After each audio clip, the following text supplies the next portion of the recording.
उदालगुरियाव मुदैबारि आनसलिक एबसुनिफ्राय इउपिपिएल नि सायाव इउपिपिएल दोलोनि सायाव बिटिआर गभर्नमेन्टनि सायाव इउपिपिएल नि मावथिफोरनि सायाव इउपिपिएल दोलोनि कन्ट्राक्टरफोरनि सायाव मोनसे राङारि जाख्ल'नायनि बिराद गिदिर अजद होदों एबसुनिफ्राय। जोबोद मोजां जादों। बेबायदिनो गोरोन्थिफोरखौ आसि खिन्थाना होनांगौ। बिथांमोननि थांखियाबो थिगैनो जादों। बुंनायखौ आङो जोबनाय फारसे हैगोन। एबसुनिफ्राय मा बुंदों जे खामानिया जाफुंनांगौनि सार्थ'आव। साबायखर मुदैबारि दुलाराय बर' फरायसा आफादनि सोद्रोमा नोंथांमोन। दिनै बिनि सोमोन्दै सावरायगोन।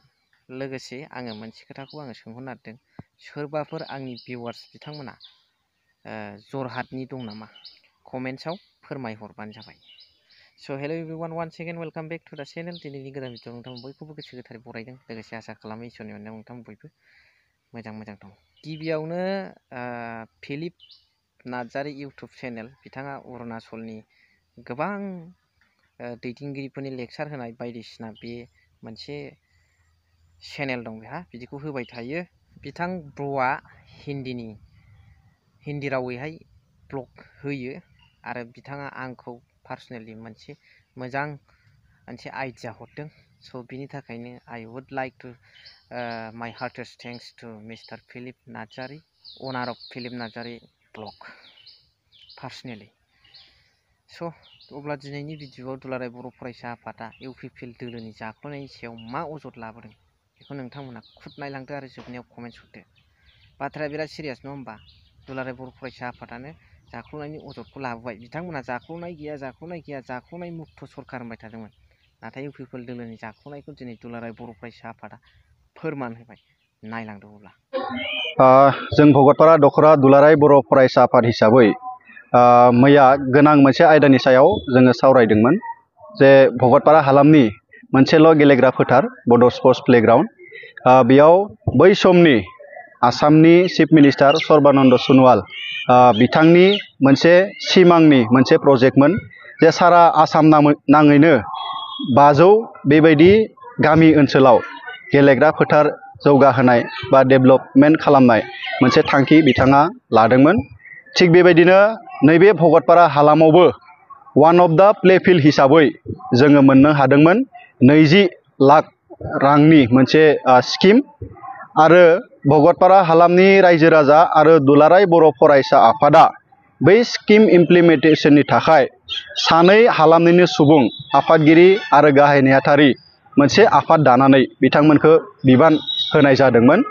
नाथाय गोलाव सम दिनैसिम जे थासारिखौ जोङो नायोब्ला जे गेलेग्रा फोथारा जेरैबायदि जौगानांगौमोन, जेबायदि डेभेलपमेन्ट जानांगौमोन, बियो इनकमप्लिट जानानै थाबाय। बरन्स जोङो नुबाय बेयाव जाख्ल'नायनि मोनसे गेम सोलिनायखौ जों नुबाय।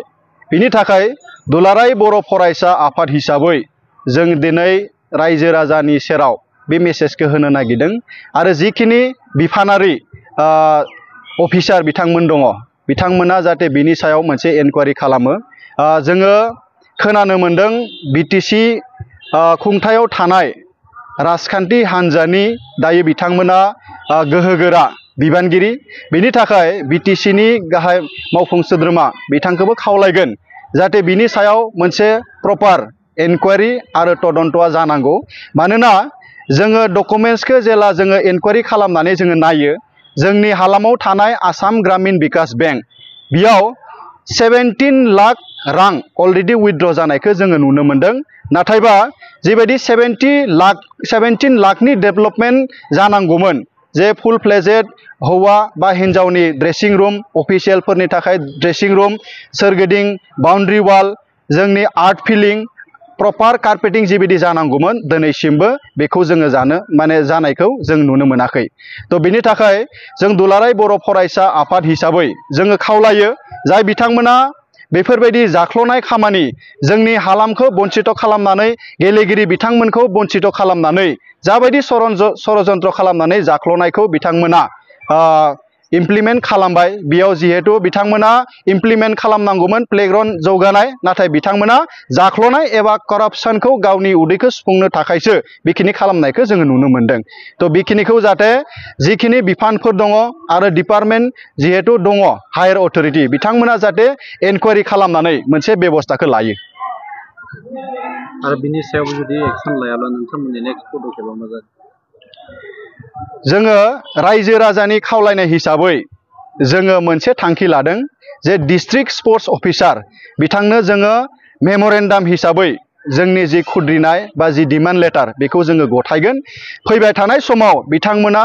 जेबो एक्सन लायाब्ला बेखौ जोङो आयेननि राहाजोंबो जोङो बेब'स्था लानो जोङो बाध्य जागोन दा हालामनि जौगानायनि सार्थ'आव गेलेग्रा फोथारनि जौगानायनि सार्थ'आव बै समाव दुलाराय बर' फरायसा आफादा मोनसे गेवलां मेल लादोंमोन बे गेवलां मेलनि गेजेरजों आफादगिरि महरै फुकन चन्द्र बिथांखौ सायख'दोंमोन उत्तम कुमार बर' बिथांखौ गाहाय नेहाथारि हिसाबै नैबे स्किम बे आसनिखौ मावफुंनो थाखाय बिथांमोनखौ हालामनि रायजो राजायानो सायख'नानै होदोंमोन नाथायबा जोङो गासै रेकर्डखौ जोङो नायोब्ला बिथांमोननि गासै जाख्ल'नायनि जि दस्तावेज बेखौ जोङो नुनो मोनदों अलरेडि डिपार्टमेन्टजों जों सावरायखांबाय आरो सावरायनायनि गेजेरजों बिथांमोनाबो बेब'स्था लानायखौ फोरमायदों बिनि थाखाय जोङो दुलाराय बर' फरायसा आफाद हिसाबै बिनि सायाव जोङो मेम'रेन्डाम हिसाबै जोङो गथायनाय जागोन भगतपारा बड' स्पर्ट्स क्लाबनिफ्राय बे बेलायाव बेखौनो बुंनो सानो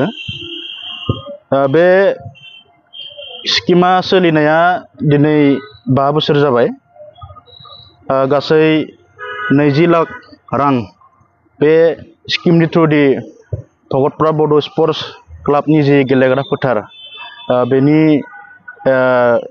इनफ्रास्ट्राक्चारनि थाखाय खामानि मावनो मोननाय जादोंमोन आरो दिनै बेयो फैयै फैयै 5 बोसोर बारबाय 5 बोसोर जानायनि उनावबो बेनि जि इनफ्रास्ट्राक्चार बा डेभेलपमेन्ट बेखौ जोङो नुनो मोनासै जिखिनि मावनो गोनां स्किम मथे दंमोन बेखिनि खामानिखौ बिथांमोना मावाखै आरो जिखिनि खामानि मावदों बेबो जेबो क्वालिटिनि खामानि जायाखै थ' ओंखायनो जों बर' स्पर्ट्स एस'सिएशननिफ्राय जोङो बे बेलायाव जोङो डिस्ट्रिक्ट स्पर्ट्स अफिसार बिथांखौ जों लोगो हमना सावरायनाय जादों आरो बिथांखौ जोङो बेनि सायाव बेब'स्था लानो थाखाय जोङो अलरेडि फोरमायदों आरो मैया जोङो रायजो राजानि हेफाजाबजों मोनसे मेलनि हेफाजाबजों जों मोनसे रेजलिउसन लानाय जादों जे फैबाय थानाय समाव बे खामानिया थाबैनो जुदि कमप्लिट जायाब्ला DSO बा जोङो स्पर्ट्स अफिसार बिथांखौ बेनि सायाव बेब'स्था लानो आरो नङाबा जोङो बेनि सायाव आयेननि भाबै जों बेब'स्था लानो बाध्य जागोन बे बाथ्राखौ जोङो फोरमायदों बेखिनिखौनो बुंबाय स' नोंथांमोना मा सानदों बेनि सायाव कमेन्ट हरबानो जाबाय लोगोसे जरहाटनि आं बाव थांनांगौ दं नालाय आंहा जरहाटनि जाय आंनि भिउवार बिथाङा आंनाव कमेन्ट खालामहरबानो जाबाय अननानै please Day thank you very माच फर वाचिं लाभ इउ अल